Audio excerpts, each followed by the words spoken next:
Friends, welcome to another video of stock market. आज हम discuss करने वाले कोल इंडिया के बारे में। कोल इंडिया के स्टॉक ने लास्ट 1 वीक में अच्छा रिटर्न दिया है। एक टाइम था 150 के नीचे स्टॉक फिसल गया था, बट आज इसका प्राइस है 180 rupees. Due to energy crisis in the entire world, coal के प्राइस बढ़ने वाले, ऑलरेडी बढ़ना स्टार्ट हो चुके हैं एंड इसका सीधा सीधा बेनिफिशियरी है कोल इंडिया। जिस तरह से क्रूड का प्राइस बढ़ने से ऑयल इंडिया एंड ओएनजीसी को फायदा है, उसी तरह कोल इंडिया को फायदा है। हालांकि कोल इंडिया का स्टॉक इससे पहले भी इसी पर्टिकुलर रीजन की वजह से बढ़ा था, 150 से 220 गया था। उसके बाद बहुत ही ज्यादा करेक्शन देखा, बहुत सारे लोग इसमें ट्रैप हो गए थे। So as a trading purpose आप डेफिनेटली कोल इंडिया को बाय कर सकते हो, but with stick stop loss. वो क्या होगा आने वाले टाइम में हम आपको बताएंगे, but for investment purpose stay away, क्योंकि metal stocks are more dependable than Coal India. But metal stock भी बहुत बढ़ चुके हैं, so this is not the time to fresh investment. थोड़ा करेक्शन में आप मेटल को बाय कीजिए, या फिर सबसे बेहतर है banking stock, ICICI bank, HDFC bank and SBI. सारे बैंकिंग स्टॉक में हमने करेक्शन देखा, सो सबसे बेहतरीन एंड डिपेंडेंसिव स्टॉक है banking and IT. So stay with this sector, avoid Coal India for right now.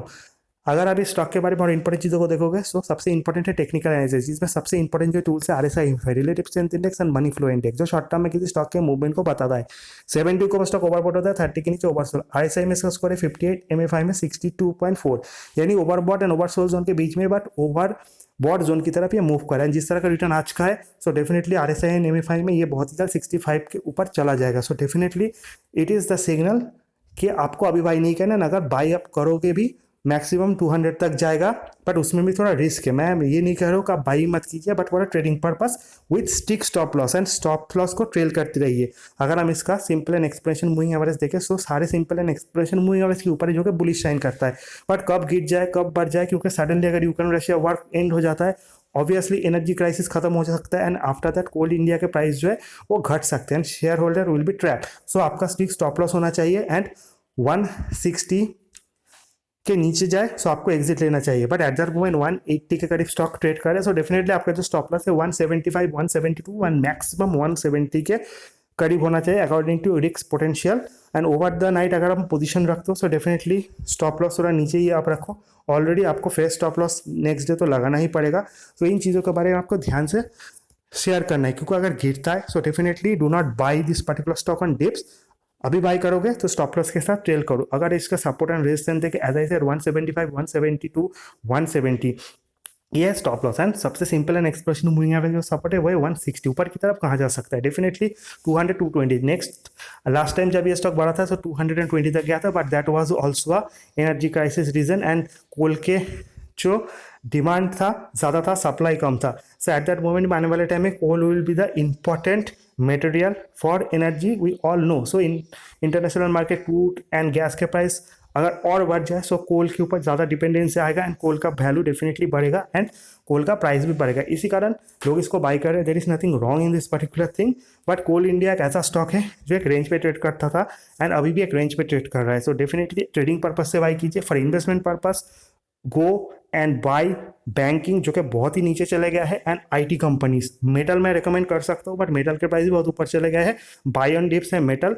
Presently fresh buying का अगर आपको करना है तो definitely banking is the best choice, and second आता है आईटी। अगर इसका पीएस के साथ कंपेयर करें, सो मेटल एंड माइनिंग में जितने भी कंपनीज हैं, Vedanta, Coal India, NMDC, 3 companies are very popular, जिसमें तीनों का ही प्राइस टू अर्निंग बहुत ही कम है। एनएमडीसी सबसे सस्ता है, बट एनएमडीसी में भी सारे प्रॉब्लम कर रही है। 150 के एग्जाम पे कंसिडर कर रहा है। Vedanta is very good, but इसका प्राइस बहुत बढ़ चुका है।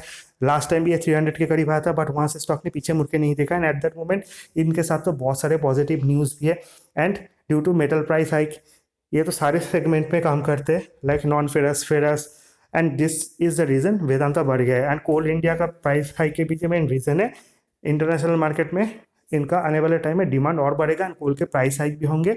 सो डेफिनेटली लोग इसी कारण इसको बाई कर रहे हैं। बट 180 में अगर आपको बाई करना है, 175 डे स्टॉप लॉस है, 172 मैक्सिमम 170 वो टारगेट 200, एंड उसके बाद आपको स्टॉप लॉस को ईच एंड एवरी 2-3% ट्रेल करना है।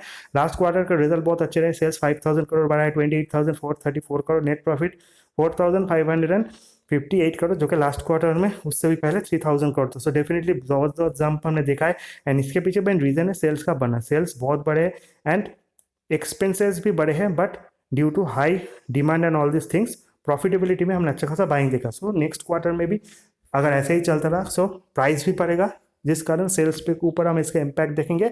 एक्सपेंसेस जो है वो सेम रहेगा, जिस कारण प्रॉफिटेबिलिटी बढ़ सकता है। अगर ऐसा होता है फिर से स्टॉक ऊपर की तरफ जाएगा, but for a certain time. अगर हम इसका प्रोमोटर्स होल्डिंग देखें 66% प्रोमोटर्स के पास है, एफआई के पास 6.74, डीआई के पास 22% and public holding 5%। DI is very bullish. Coal India is a boring kind of stock, so इसलिए आईटीसी और कोल इंडिया इफ और स्टॉक इनमें एफआई का होल्डिंग कम रहता है। FI is bullish on the stock जो कि बहुत ज़्यादा वोलेटाइल होते हैं। एंड रिटेल इन्वेस्टर के 5% देखा, I am not interest to invest my position. जिनको डिविडेंड से अच्छा खासा मतलब है वो स्टॉक को इन्वेस्ट कर सकते हैं, बट आपको 10 से 20 साल का हॉराइजन लेके चलना है तो अभी आप एक अच्छा खासा पोर्टफोलियो क्रिएट कर सकते हो with the help of Coal India. तो स्टॉक का एनालिसिस वीडियो इन्फॉर्मेटिव अच्छा लगे चैनल को लाइक एंड सब्सक्राइब कीजिए। Thank you for watching my